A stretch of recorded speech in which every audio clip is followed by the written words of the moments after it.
in Manitoba, and that was in October of 2018.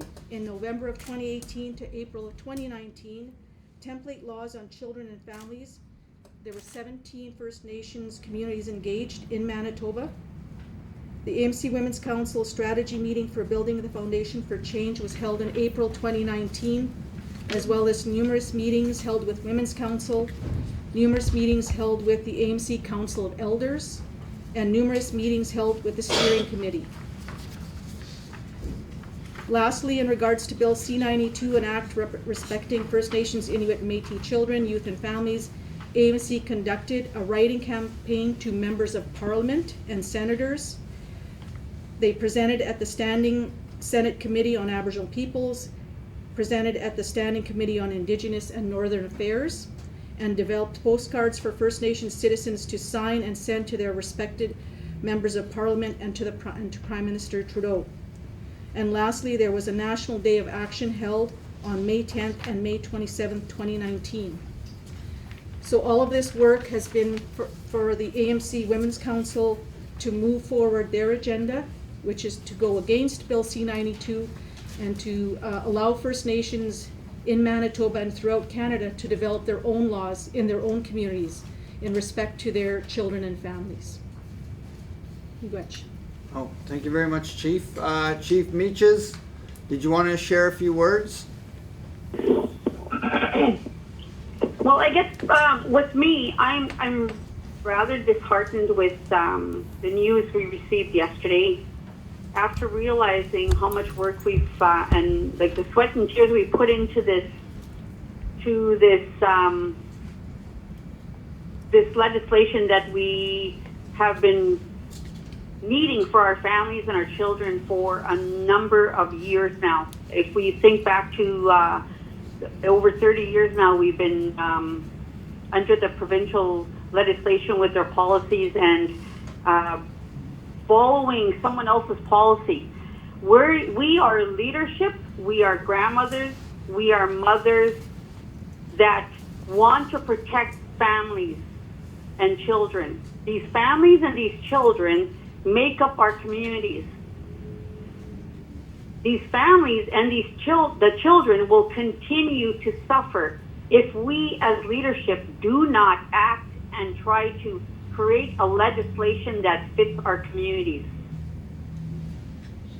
I don't know how else to express what we need to do as a people. I don't know how to convince people that we need our own legislation, but I'm going to tell you one thing, I am going to continue to fight for legislation for our children and our people. I'm not backing down. I just need to say that. Okay, Thank you. Thank you very much, Chief Meaches. Okay, thank you very much. I would also like to commend our chiefs for the work that they've done. I want to commend the Greater Assembly for mandating our Women's Council to take charge of this very important issue. I want to speak of the successes of what we've been able to do. Just last week we were able to have a celebration on for our First Nations Family Advocate Office, where we were celebrating the reunion of families over the past year. We brought well over 800 families together, and that was through the conviction and the tireless efforts of our chiefs, our Women's Council, as well as our employees. I want to state for the fact that it is the Assembly of Manitoba Chiefs who's purely a 100% political advocacy office. The reason why we're able to do this work is that we are able to do it objectively. We don't have any commitments or any financial gain from working with or without the province.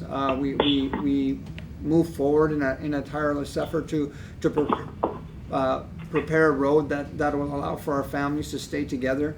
We've done extensive work.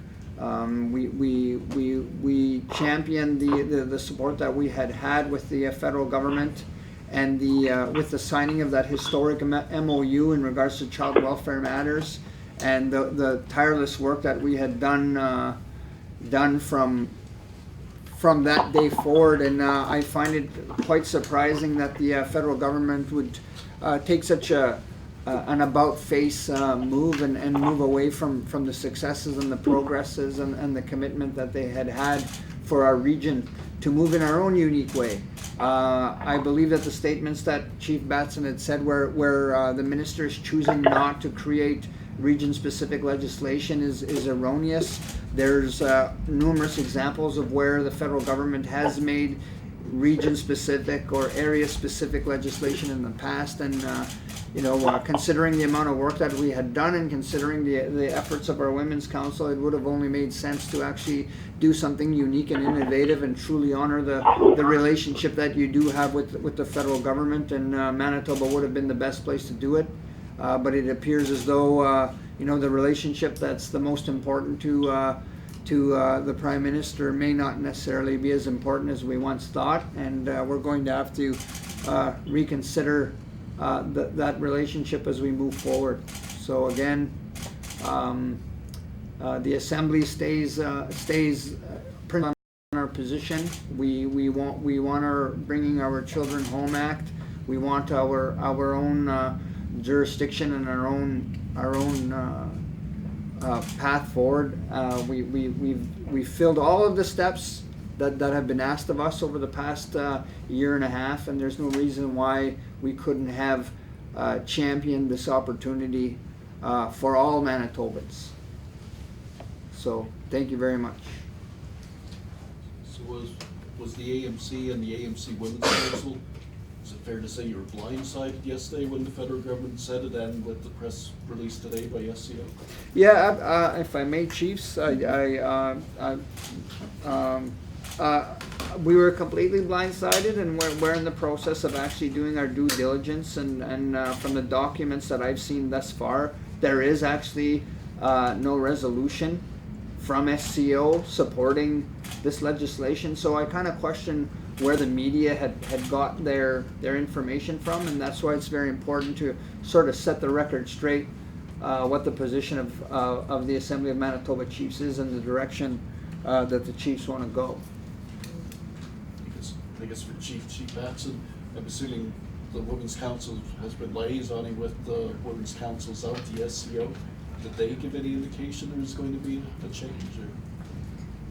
Or? Well, I am, as Chief of Pine Creek, I am part of SCO. I was not at the summit where this was the resolution was put forward, so I can't really speak to that. But I know that as a chief that belongs to SCO, I'm also a part of the AMC, so AMC Women's Council. So we're all the same, I guess. There are chiefs that belong to SCO that are on part of the Women's Council as well. So, and I was not aware that resolution was going to be passed at that time. I know they have been doing some work with CFS, but we've been trying to work together to create our own legislation. That's how we want to move forward as First Nations in Manitoba. So how does this make you feel with all the work you've done through AMC and the Women's Council, and see what SCO as a whole is doing? Well, I think the main point is that we need to focus on our children and families and come to a resolution as to how we want to move forward and work together. We need to stay focused on the bigger picture, and that is on the children and the families, and doing the best that we can for them. And I think the legislation that we created was going to allow each community to design their own child welfare laws within their community, and so and I support that as chief of my community.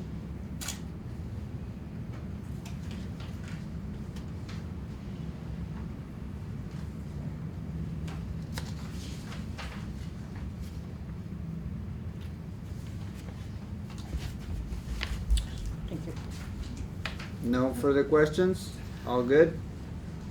All right. So let's get this out on the news right away, as soon as we can. Thank you very much. Really appreciate that you've come to listen to our chiefs and help us deliver that very important message that needs to go to the Senate, who's actually potentially voting on this matter as we speak, and could be making a decision based on incorrect information. And I'm a little disheartened that our political apparatus in our region is not being respected, and it appears that there's sort of a misinformation or a manipulation that's happening, and we won't stand for that as far as we're concerned at the Assembly. So, thank you very much. Miigwech, Chiefs? Thank you. All right. Thank you, everyone. Thanks, Chief. Thank you. Thank you, Chief. Friends.